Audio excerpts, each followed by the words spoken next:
നമസ്കാരം ഗായ്സ്, നമ്മളിന്ന് ഞാൻ വണ്ടി എടുത്തിട്ട് ആദ്യമായിട്ടാണ് ഇത്രയും ദൂരം പോകാൻ പോകുന്നത്. ഒരു 10-20 കിലോമീറ്റർ ഉണ്ട്. എനിക്കത് ദൂരം തന്നെയാണ്, കാരണം കുറേ നാളായിട്ട് ഞാൻ ഡ്രൈവ് ചെയ്യണമുണ്ട്. ഞാൻ ഇന്ന് കരോൾ ബാഗിൽ പോകുന്നു. ഇതിൻ്റെ കുറച്ച് സൈഡ് ബാഗ്സും അതൊക്കെ ഒന്ന് ഫിറ്റ് ചെയ്യണമായിരുന്നു. അപ്പോൾ നമുക്കൊന്ന് അവിടെ ഒന്ന് പോയി നോക്കാം. ഓക്കെ, ഞാനിപ്പോൾ ഓൾമോസ്റ്റ് എത്താറായി. 3 മിനിറ്റ് വരാം. അപ്പോൾ ഇത്രയും നേരം ഞാൻ ഓടിച്ചതിൻ്റെ ഒരു ചെറിയൊരു ഇത് തരാം. വണ്ടി ഇപ്പോൾ പുതിയതായിട്ട് ഒന്ന് ഭയങ്കര ഒരു പുള്ളിങ് മാതിരി. ഇതിൽ 4 ഗിയറുള്ളൂ. അപ്പോൾ നമ്മൾ ദുബായിൽ ഓട്ടോമാറ്റിക് ഓടിച്ച് കാർ ഓടിച്ച് ഇതാകെ 4 ഗിയറുള്ളൂ. അപ്പോൾ അത് കാരണം ഭയങ്കര ഒരു പുള്ളിങ് മാതിരി. എനിക്ക് തോന്നുന്നു ഫസ്റ്റ് ഇതെന്താ പുതിയ വണ്ടി ആയതുകൊണ്ട് കുറച്ചൊന്ന് ഓപ്പൺ ആവണം. പിന്നെ അതുമല്ല ഇതിപ്പോൾ ഫസ്റ്റ് സർവീസ് കഴിഞ്ഞിട്ടില്ലല്ലോ. അപ്പോൾ അങ്ങനെ 64 കിലോമീറ്റർ ഓടിച്ചിട്ടുള്ളൂ ഞാൻ. അപ്പോൾ ഞാനൊന്ന് ചെറുതായിട്ടൊന്ന് റെസ്റ്റ് എടുക്കാമെന്ന് വിചാരിച്ചു. അപ്പോൾ ഇത് കണ്ട ഈ വഴിയൊന്ന് കാണിച്ചു തരാമെന്ന് വിചാരിച്ചു നിങ്ങളെ. അപ്പോൾ ഇത് കരോൾ ബാഗിലേക്ക് പോണ വഴിയാണ്. എന്താ ഗ്രീനറി എന്ന് നോക്കിയാൽ നല്ല രസമില്ല ഇത് കാണാൻ. അത് നല്ല റോഡ്സ് ആട്ടോ ഇതൊക്കെ. ഇപ്പോൾ പണ്ടത്തെ മാതിരി ഒന്നുമല്ല, നല്ല റോഡ്സ്. എന്താ വെച്ചാൽ നമ്മുടെ മെയിൻ റോഡ്സൊക്കെ പിന്നെ നാഷണൽ ഹൈവേസൊക്കെ നല്ല റോഡ്സാണ് ഇപ്പം. എനിക്കുണ്ടല്ലോ ഇവിടുന്ന് ഇത് മോട്ടോ വ്ളോഗ് ചെയ്യാൻ വേണ്ടിയിട്ട് എൻ്റെ ബാഗിലൊരു ഇതൊന്നുമില്ല, എന്താണ് പറയുക, ഹോൾഡറൊന്നുമില്ല, ബൈക്കിനുള്ള ഹോൾഡറൊന്നുമില്ല. അപ്പോൾ അതൊക്കെ മേടിക്കണമെങ്കിൽ നമുക്ക്, അപ്പോൾ ബൈക്കിൽ ഓടിക്കുന്ന സമയത്ത് നമുക്ക് കുറച്ചൊരു മോട്ടോ വ്ളോഗ് ചെയ്യുമ്പോൾ അതിന് ഹെൽപ്ഫുള്ളായിരിക്കും അത്. അപ്പോൾ നോക്കട്ടെ, കരോൾ ബാഗ് കിട്ടുകയെന്ന് വെച്ചാൽ അതും കൂടി ഒന്ന് മേടിക്കാം നമുക്ക്. ഇതാണ് ഗൈസ് കരോൾ ബാഗിൻ്റെ ബൈക്ക് മാർക്കറ്റ്. ഞാനിപ്പോൾ ഒരു കടയിൽ വന്നിരിക്കുന്നത്. ഇവിടെ പല സംഭവങ്ങളുണ്ട്. അപ്പോൾ എനിക്ക് ലെഫ്റ്റും റൈറ്റും വേണം എൻ്റെ ബൈക്കിൻ്റെ ഡിക്കിക്ക് വേണ്ടിയിട്ട്.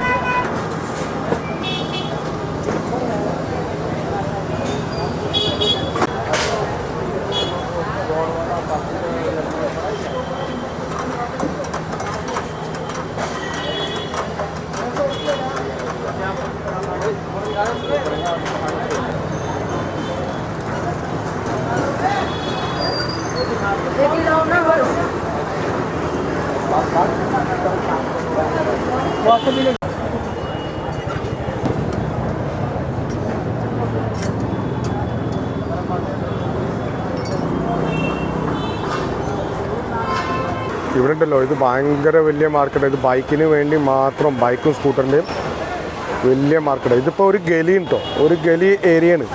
39E കണ്ടാണ് ഇത്. ഇതുമാതിരി തന്നെ കുറേ ഗലികളുണ്ട്. അപ്പോൾ നമ്മൾ തന്നെ ടയർഡായി പോകും ഓരോരോ ഗലി നോക്കിക്കഴിഞ്ഞാൽ. ജനങ്ങളെ കണ്ട ഇവിടെ ഒരു വേറൊരു വണ്ടി വന്നു, പുതിയ വണ്ടി. ഇതിൻ്റെ കുറച്ച് മോഡിഫിക്കേഷനൊക്കെ ചെയ്യാൻ വേണ്ടി വന്നതാണ് അവർ.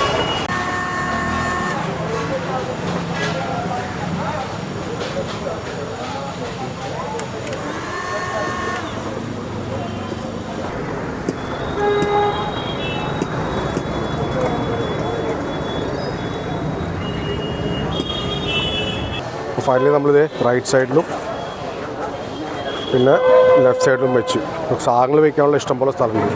ഇനി ഇവിടെ ഒരു ടോപ്പ് ബോക്സും കൂടി വെക്കുന്നുണ്ട്. പിന്നെ എൻ്റെ ഹാലോജൻ ലൈറ്റായിരുന്നു, അത് LED ലൈറ്റ് ആക്കാൻ വേണ്ടിയിട്ടുള്ള പരിപാടിയിൽ.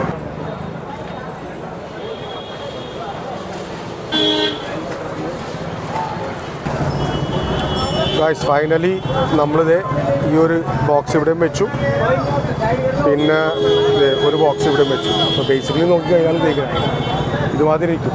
അപ്പോൾ നമ്മൾക്ക് സാധനങ്ങൾ വയ്ക്കാനുള്ള കുറച്ച് സ്ഥലമായി. ഇവിടെ ഇപ്പോൾ ഭയങ്കരമായിട്ട് തിരക്ക് കൂടിയുണ്ട്. അങ്ങനെ ഗൈസ് ഞാനൊന്ന് വഴിയിൽ പിന്നെ നിന്ന് നിർത്തി. കാരണം കരോൾ ബാഗ് ആകെ ഒരു ഫുള്ള് കൺജസ്റ്റഡ് ആയിരുന്നു. ഞാൻ വഴിയിലൊന്ന് നിർത്തിയിട്ടൊന്ന് വെള്ളം കുടിക്കാമെന്ന് വിചാരിച്ചു. ഇതിപ്പോൾ നമ്മളുടെ വണ്ടിയുടെ ഫിറ്റിംഗ് കണ്ടില്ല, ഇതാണ് നമ്മളുടെ ആ ബോക്സ് ഞാൻ ഇട്ടത്. അപ്പോൾ ഇത് ബേസിക്കലി നമ്മളുടെ ഈ വെള്ളത്തിൻ്റെ ബോട്ടിൽ ഇതൊക്കെ വെക്കാൻ പറ്റും നമുക്ക് ഇവിടെ. അപ്പോൾ പല കാര്യങ്ങളും ഉണ്ടായില്ല.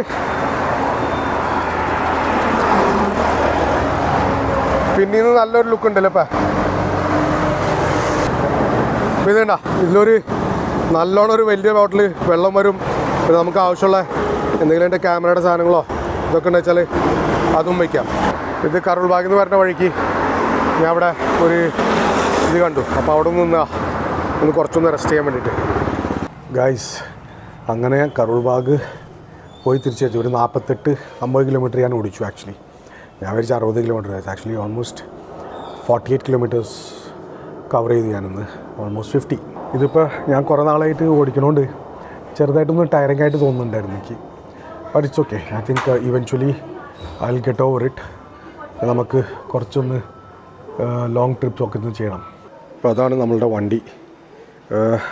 കുറച്ചൊന്ന് ബൾക്കായ മാതിരി തോന്നുന്നുണ്ട്.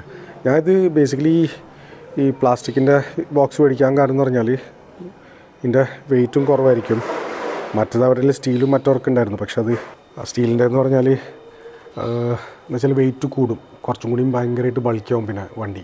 അപ്പോൾ അതുകൊണ്ടാണ് ഞാനിത് പ്ലാസ്റ്റിക്കിൻ്റെ തന്നെ എടുത്തത്. അതും ഇത് നല്ല വിലക്ക് കിട്ടി. ഞാൻ ആമസോണിലൊക്കെ നോക്കിയപ്പോൾ നല്ല ബ്രാൻഡിൻ്റെ സ്റ്റഡ്സും അതിൻ്റെ ഒക്കെ എന്ന് പറഞ്ഞാൽ 900ഉം 1200 ഒക്കെയാണ് ഒരെണ്ണത്തിന് വില വരുന്നത്. 1500 വരെ ഉണ്ട്.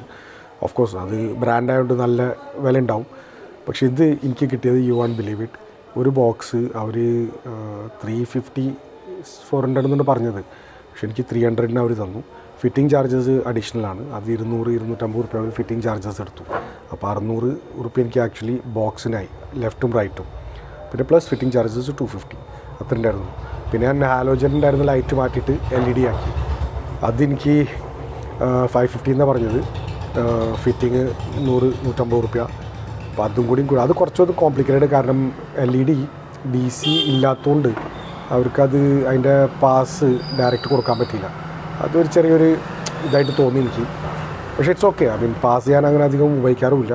LED ആകുമ്പോൾ എന്ന് പറഞ്ഞാൽ കുറച്ചും കൂടി ബ്രൈറ്റാണ്. അപ്പോൾ ബ്രൈറ്റ് LED ഞാൻ എടുത്തത്. നമുക്ക് എപ്പോൾ വേണമെന്ന് വെച്ചാൽ അത് മാറ്റാമല്ലോ. അപ്പോൾ ഇനി രാത്രി അത് ഓടിച്ച് നോക്കണം എങ്ങനെയാണെന്ന്.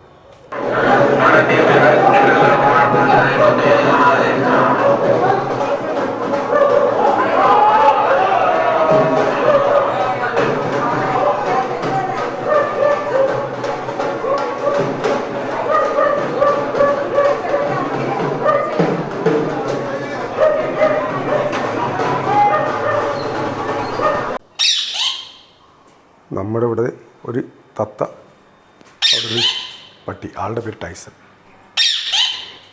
ടൈസൺ. നമ്മളെ വണ്ടി ഫിറ്റ് ചെയ്ത് പോയി എല്ലാതും ഗായ്സ്. അപ്പോൾ അങ്ങനെ നമ്മൾ ഇന്ന് കരോൾ ബാഗൊക്കെ പോയി വന്നു. ഇവിടെ വന്നപ്പോൾ ഭയങ്കര ഒച്ചയും ബഹളവും. കഴിഞ്ഞ 1-2 ആഴ്ചയായിട്ട് ഫുള്ള് ആം ആദ്മി പാർട്ടി, പിന്നെ BJP, ഇന്ന് കോൺഗ്രസിൻ്റെ. നിങ്ങളിപ്പോൾ കണ്ടില്ലേ, കുറച്ച് നേരം മുമ്പ് കോൺഗ്രസിൻ്റെ ഫുള്ള് ജാതിയായിരുന്നു. ഇലക്ഷൻ വരണല്ലോ, അപ്പോൾ അതിൻ്റെ ഒരു ഇതുള്ളൂ. അപ്പോൾ എനിവേസ്, അപ്പോൾ ഇന്ന് ഞാൻ ഈ സംഭവം കൂടി ഒന്ന് മാറ്റി. പക്ഷെ ഒരു ചെറിയ പ്രശ്നമുണ്ട്. ഞാൻ ആ ഹാലോജൻ മാറ്റിയപ്പോൾ ഇവന്മാർ വിൽക്കാൻ വേണ്ടിയിട്ട് പലതും ഇതൊക്കെ ചെയ്യും. പക്ഷേ എനിക്കും അത് തോന്നിയില്ല.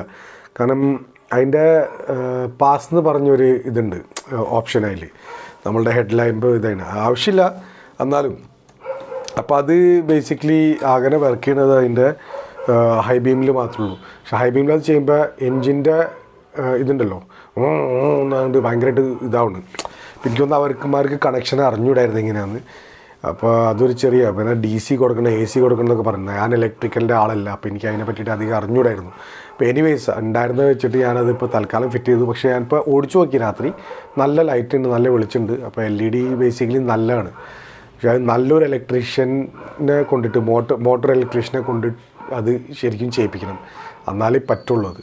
അപ്പോൾ എനിക്ക് എൻ്റെ പ്രശ്നം എന്ന് പറഞ്ഞാൽ ഇപ്പോൾ ഇത് പുതിയ വണ്ടി ആയതുകൊണ്ട് അവരോട് ഞാൻ പറഞ്ഞു വയറൊന്നും കട്ട് ചെയ്യരുത്, കാരണം ഇത് വാറണ്ടിയിലുള്ളതാണ്. അപ്പോൾ നമ്മൾക്ക് അങ്ങനത്തെ എന്തെങ്കിലും ചെറിയ പ്രശ്നം വന്നു കഴിഞ്ഞാൽ പിന്നെ അവർ എൻജിൻ വാറണ്ടി വരെ തരില്ല നമ്മുടെ കമ്പനീസ്. അപ്പോൾ അതൊരു ചെറിയ പ്രശ്നമായതുകൊണ്ടാണ് എനിക്കൊരു ചെറിയ പേടി.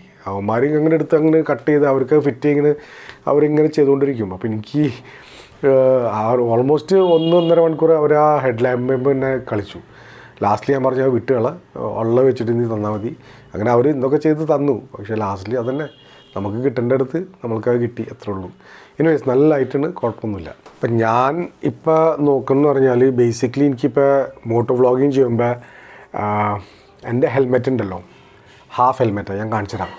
ഇത് കണ്ടോ, ഇതാണ് എൻ്റെ ഹെൽമെറ്റ്. അപ്പോൾ ഇത് ഹാഫാണ്. അപ്പോൾ മോട്ടോ വ്ളോഗിങ് എന്ന് പറഞ്ഞാൽ എൻ്റെ ഇവിടെ ഒരു ഗ്രിപ്പിന് വേണ്ടിയിട്ട് മൊബൈൽ വയ്ക്കാൻ വേണ്ടിയിട്ട് ഗ്രിപ്പില്ല എൻ്റെ കയ്യിൽ, ഒന്നുമില്ല. അല്ലെങ്കിൽ എൻ്റെ മുകളിൽ വയ്ക്കണം, അത് ഭയങ്കര ഫണ്ണി ആയിരിക്കും. അപ്പോൾ ഈ ഹെൽമെറ്റ് എനിക്ക് ഫ്രീ ആയിട്ട് കിട്ടിയാണ് TVSന്ന്. അപ്പോൾ അത് വെക്കാനുള്ളൊരു ഓപ്ഷൻ ഇല്ല എനിക്ക്. അപ്പോൾ അതിന് ബേസിക്കലി ഞാനിപ്പോൾ ഇങ്ങനെ റിവ്യൂസൊക്കെ നോക്കിയായിരുന്നു. ഒരു ചെസ്റ്റ് മൗണ്ട് ഉണ്ട്. നമ്മുടെ മൊബൈൽ നമ്മൾക്ക് ഒരു ഇതന്നെ സ്ട്രാപ്പ് മാതിരി വരും. എന്നിട്ട് മൊബൈൽ നമുക്ക് ചെസ്റ്റ് മൗണ്ട് ചെയ്തിട്ട് അത് അതിൽ നമുക്ക് മോട്ടോ വ്ളോഗ് ചെയ്യാം. അതിലും നല്ല വിഷ്വൽസൊക്കെ വരും. അപ്പോൾ ഇനിയും അതിന് വേണ്ടിയിട്ട് വേറൊരു ഹെൽമെറ്റ് മേടിക്കാമെന്ന് പറഞ്ഞാൽ അത് കൂടുതൽ എക്സ്പെൻസീവ് ആകും. ഇപ്പോൾ ഉള്ളത് വെച്ചിട്ട് നമുക്ക് ഒരെണ്ണം മേടിക്കണം ചെറുത്, കാരണം പാമിനും യാവിനും പിന്നിലിരിക്കുന്നത് വെച്ചാൽ. പക്ഷേ അതൊന്നും അത്ര എക്സ്പെൻസീവായിട്ട് വരില്ല, ചെറിയൊരു നമുക്ക് ഹെൽമെറ്റായിട്ട് കിട്ടും അത്. അപ്പോൾ അത് ഒരെണ്ണം കൂടി മേടിച്ച് കഴിഞ്ഞാൽ പിന്നെ നാളെ മുതൽ നമുക്ക് മോട്ടോ വ്ളോഗ് ചെയ്യാം. കാരണം നാളെ ഞാൻ ഒന്ന് അവിടെ വരെ പോകണമെന്നുണ്ട് കരോൾ ബാഗിൽ തിരിച്ച്. കാരണം ലൈറ്റിൻ്റെ അത് സെറ്റിംഗ് അവർ ശരിക്കും ചെയ്തിട്ടില്ല. അല്ലെങ്കിൽ വേറൊരു നല്ലൊരു ഇലക്ട്രീഷ്യനെ പിടിക്കാനുള്ള പരിപാടിയുണ്ട്. So guys, hopefully you guys like this vlog. ഇന്ന് അധികം ഉണ്ടായിരുന്നില്ല. സത്യം പറഞ്ഞാൽ ഞാൻ മോട്ടോ വ്ളോഗ് ചെയ്യാമെന്ന് വിചാരിച്ചത്. പക്ഷേ മൊബൈൽ എവിടെ വയ്ക്കും എന്നുള്ളൊരു പൊസിഷൻ ഉണ്ടായിരുന്നില്ല. ഈവൻ എൻ്റെ ആ മൊബൈൽ ഹോൾഡറും അത് സ്ട്രെയിറ്റ് ഫേസിങ് ആയിരുന്നു. അത് യുനോ ഫോർവേഡ് ഫേസിങ്ങോ ഒന്നും ചെയ്യാൻ പറ്റിയിട്ടുണ്ടായിരുന്നില്ല. അതുകൊണ്ടാണ് എനിക്ക് മോട്ടോ വ്ളോഗ് ഇന്ന് ചെയ്യാൻ പറ്റാണ്ടിരുന്നത്. ശരിക്കും ഫുള്ളായിട്ട് നിങ്ങളെ കരോൾ ബാഗ് കാണിക്കാൻ പറ്റിയില്ല. പക്ഷേ yes, I have already ordered this. ഒരു ചെസ്റ്റ് ഞാൻ പറഞ്ഞില്ലേ യൂണിറ്റ് ഉണ്ട്. അപ്പോൾ അത് ഞാൻ ഓർഡർ ചെയ്തിട്ടുണ്ട്. നാളെ വരും. അപ്പോൾ നാളെ വന്നു കഴിഞ്ഞാൽ നമുക്കൊന്ന് ചെറുതായിട്ടൊന്ന് കറങ്ങിയിട്ട് വരാം. ഓക്കെ, ബാക്കി എന്താ പറയാനുള്ളത്, ഇന്ന് നമ്മൾ ഓരോരോ തുടക്കത്തിലേക്ക് എത്തി. താങ്ക്ഫുള്ളി നമ്മുടെ ഇപ്പോൾ ബൈക്ക് എത്തി. ഞാൻ പറഞ്ഞില്ല, എൻ്റെ ഫസ്റ്റ് ഇൻകം യൂട്യൂബിൽ നിന്ന് വന്നതിൻ്റെ തന്നെ അതിൻ്റെ സേവിങ് വെച്ചിട്ടാണ് ഞാൻ ബേസിക്കലി ബൈക്ക് ബുക്ക് ചെയ്ത്. ബൈക്കിനെ ഞാൻ പറഞ്ഞില്ല 10,000 നമ്മൾക്ക് ഡൗൺ പേയ്മെൻറ്റ് കൊടുക്കണമായിരുന്നു. അപ്പോൾ ആ പൈസ സേവ് ചെയ്ത് വെച്ചിരുന്നു. അത് വെച്ചിട്ടാണ് നമ്മൾ ഇന്ന് ബൈക്ക് എടുത്തത്. ഇനി മന്ത്ലി ഒരു 3,000 ഇൻസ്റ്റാൾമെൻറ്റ് 2 കൊല്ലം വരെ കൊടുക്കണം. അത് യൂട്യൂബിൽ നിന്ന് ഇനി നമ്മൾ സ്ലോലി നമ്മൾ ഏൺ ചെയ്ത് കഴിഞ്ഞിട്ട് we will reach till there. And that's one reason. ഒന്നാമത്തെ എൻ്റെ കമ്മ്യൂട്ടിങ്, രണ്ടാമത്തെ എൻ്റെ വ്ളോഗിങ്ങിന് വേണ്ടിയിട്ട് ഈ ബൈക്ക് ഭയങ്കരമായിട്ട് എന്നെ ഹെൽപ്പ് ചെയ്യും. And thanks to you guys. നിങ്ങൾ കാരണമാണ് ഇന്ന് എനിക്ക് ഈവൻ 2,000 സബ്സ്ക്രൈബേഴ്സ് വരെ ആയിട്ടും പ്ലസ് ഇതൊക്കെ നേടാൻ പറ്റിയതും. സോ ചിലവരുണ്ട്, they have really help me a lot with super താങ്ക്സും അതൊക്കെ ആയിട്ട്. And I am so thankful to those guys who has given me more than what I require through super thanks also. Thank you so much. I really appreciate that. With all this love, എനിക്ക് ആ മോട്ടിവേഷനും കിട്ടുന്നുണ്ട് നിങ്ങൾ കാരണം to make videos more and to motivate you also. ഞാൻ എൻ്റെ മാതിരി തന്നെ പല പ്രശ്നങ്ങളും കഴിഞ്ഞിട്ട് നമ്മൾ ഒരു ഒന്നുമില്ലാണ്ട് തിരിച്ച് നാട്ടിലെത്തുമ്പോൾ ഇനി എന്ത് ചെയ്യുന്നുള്ളൊരു ഫീലിങ്ങിൽ കുറേ ആൾക്കാരുണ്ടാവും. So I want to motivate you through my videos that it's not hard. നമുക്കെല്ലാവർക്കും എന്തും, if you have the positivity you can do it. അപ്പോൾ ഗൈസ്, ഇന്നത്തേക്ക് ഇത്രയും മാത്രം. If you like this vlog please do like, comment, share. പിന്നെ super താങ്ക്സും ഉണ്ട്. നിങ്ങൾക്ക് ഇഷ്ടപ്പെട്ടെന്ന് വെച്ചാൽ, നിങ്ങൾക്ക് എന്നെ സപ്പോർട്ട് ചെയ്യണമെന്ന് വെച്ചാൽ, I take my time, I take my energy to make these videos for you. നിങ്ങൾക്ക് തോന്നുന്നു സൂപ്പർ താങ്ക്സിൽ കൂടെ if you can support me something, please you can support me with a small or minimal amount which will really help me to make more videos like this. അപ്പോൾ കാണാം. ചെറിയൊരു ഇടവേളയ്ക്ക് ശേഷം. By.